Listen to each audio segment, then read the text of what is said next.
தெய்வத்தின் குரல் முதல் பாகம் பண்பாடு மகாபாரதம்.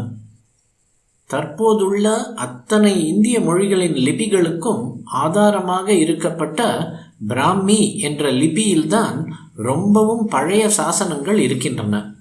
இந்த மிக பழமையான சாசனங்களின் எழுத்தும் அழகாக, பாஷையும் காவிய அழகோடு ஃப்ளவரியாக இருக்கின்றன. அப்புறம் பல்லவர் கால கல்வெட்டுகளிலும் எழுத்து அச்சடித்தாற்போல் இருக்கிறது.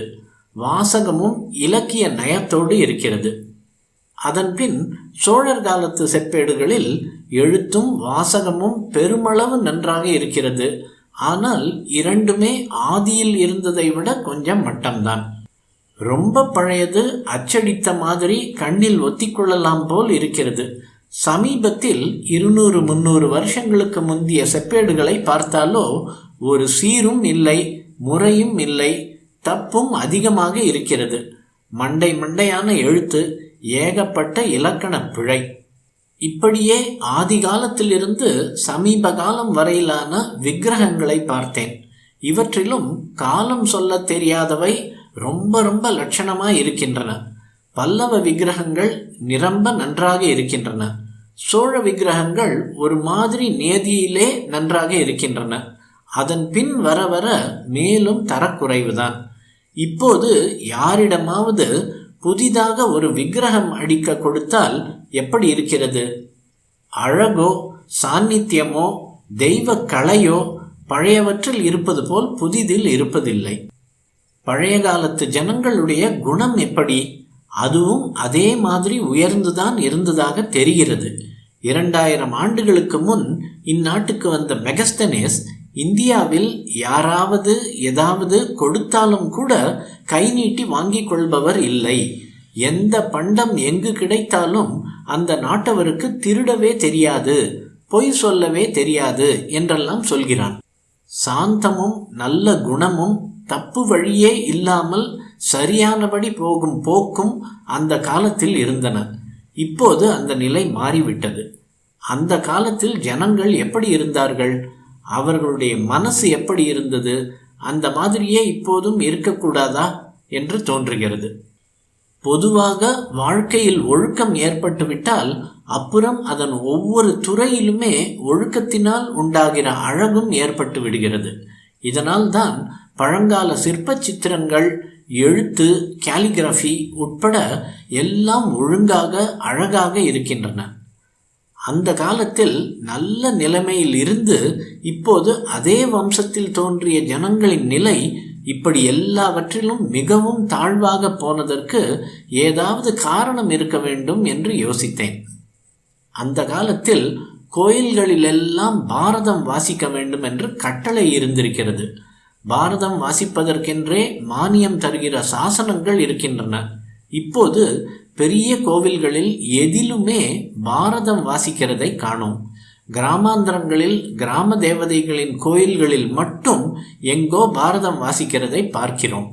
கிராம ரட்சைக்காக உள்ள அந்த ஒரு சில கோயில்களுக்கு இன்றும் கிராம மக்கள் போகிறார்கள்.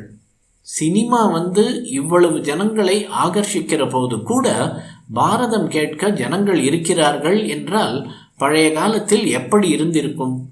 அப்போது மக்களுக்கு வேறே பொழுதுபோக்கே இல்லையே. அந்த பாரதத்தில் என்ன இருக்கிறது? பொறுமை என்பதற்கு வடிவமாக தர்மபுத்திரர் இருக்கிறார். சத்தியமான பிரதிஜை என்பதற்கு பீஷ்மர் இருக்கிறார். தானத்துக்கு கர்ணன், கண்ணியத்துக்கு அர்ஜுனன். இப்படியே ராமாயணத்தை எடுத்துக்கொண்டால் சகல தர்மங்களின் மூர்த்தியாக ஸ்ரீராமன் இருக்கிறார். பெண்களுடைய உத்தமமான தர்மத்துக்கு சீதை இருக்கிறாள். ஸ்ரீராமனுக்கு நேர் விரோதியான ராவணனுக்கு மனைவியாக இருக்கும் மண்டோதரியும் சீதைக்கு குறைவில்லாத மகா பதிவிரதையாக இருக்கிறாள். ராமாயண பாரத கதைகளை கேட்கும்போது இப்படிப்பட்ட உத்தமமான ஆத்மாக்களின் ஞாபகம் வருகிறது. படித்தவர் படிக்காதவர் எல்லோருக்கும் அடிக்கடி அந்த கதைகள் காதில் விழுந்து கொண்டிருந்தால் நம்மால் அந்த உத்தம பாத்திரங்களைப் போலவே நடக்க முடியாமற் போனாலும் இதுதான் நாம் இருக்க வேண்டிய உண்மையான முறை என்ற நினைவு அடிக்கடி வரும். இதற்கே பலன் உண்டு. இதனால் தான் இந்த கதைகளை கேட்டு வந்த அந்த காலங்களில் உயர்ந்த தர்மமும் நீதியும் நாட்டில் இருந்தன. தர்மம், நீதி இரண்டும் சேர்ந்துதான் பண்பு உண்டாகிறது. அந்த பண்பாட்டை மாற்றுவதற்கும் குலைப்பதற்கும் இப்போது எத்தனையோ ஏற்பாடுகள் வந்திருக்கின்றன. முன்பு இருந்த பழக்கத்தை மறுபடியும் உண்டாக்குவது கஷ்டம்தான். ஆனாலும் சிறிதாவது செய்யத்தான் வேண்டும். நாம் நல்லது பண்ணி கொண்டு போனால் ஈஸ்வரன் நமக்கு கை கொடுப்பார். அவர்தான் நமக்கு கை கொடுத்திருக்கிறார், கால் கொடுத்திருக்கிறார், கண் கொடுத்திருக்கிறார், கொஞ்சம் ஆலோசிப்பதற்கு புத்தியும் கொடுத்திருக்கிறார். இந்த சக்தியும் புத்தியும் இருப்பதற்குள்ளே திருந்துவதற்கான சத்காரியம் செய்ய வேண்டும். இப்போது என்னவோ விதமான ஆபத்துக்கள் நமக்கு வந்து கொண்டிருக்கின்றன. ஜனங்கள் இன்ன வழியில் போவது என்று தெரியாமல் சிரமப்பட்டு கொண்டிருக்கும் போது அநேக கட்சிகள் வந்து அவர்களுடைய புத்தியை பலவிதமாக குழப்பி மாற்றிக்கொண்டிருக்கின்றன. இந்த நிலையில் நம்முடைய சத்தியமும் நீதியும் தர்மமும் ஜனங்களுடைய மனசில் கலையாமல் நின்று காப்பாற்ற வேண்டும். அப்படி காப்பாற்றுவதற்கு மகாபாரதமே உபகாரமாக இருக்கும் என்று அன்றிலிருந்து இன்று வரை ஜனங்களுடைய அனுபவத்தினாலே தெரிகிறது.